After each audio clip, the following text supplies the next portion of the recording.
Rosmar Tan hindi natatakbong konsehal ng Maynila. Anyari? Alright! Hindi na itutuloy ng content creator at negosyanteng si Rosmar Tan pamulaklakin ang kanyang pagsabak sa politika. Ito ay dahil umatras na siya sa pagtakbo bilang konsehal ng unang distrito ng Maynila. Base sa ulat ng Inquirer,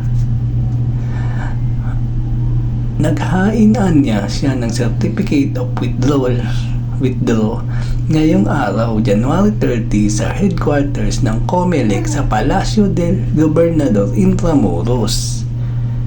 Kung matatandaan, noong October 1, isa si Rosmar sa mga social media influencers na naghain ng kandidatura sa unang araw pa lang ng filing of Certificate of Candidacy or COC para sa upcoming midterm elections. Sinabi pa nga niya na may isang individual na nagpush sa kanya kaya nagdesisyon siyang kumandidato. Mga nagtulak at nagkumbinsi sa kanya na subukan na rin ang public service. Kasunod niyan, ibinandera ng motivational speaker na si Rendon Labrador ang isang mahabang post tungkol sa pagtakbo ng kanyang kaibigan. Kwento niya, pinuntahan niya si Rosmar upang kausapin at payuhan na mag-back out na lang sa pagtakbo sa elections. Ang payo niya sa kapwa content creator, hindi mo alam ang pinapasok mo. Hindi internet ang politika. Mag-back out ka na lang para matahimik na ang Pilipinas.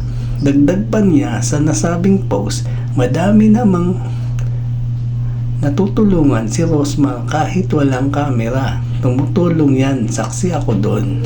Kaya masasabi ko lang, hindi na niya kailangang pumasok pa sa politika para lang tumulong ulit, anya pa.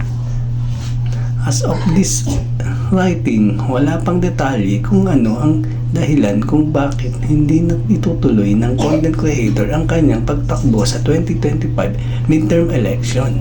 At yan ang totoo. Alright! Thank you for watching po. Follow for more video. Salamat!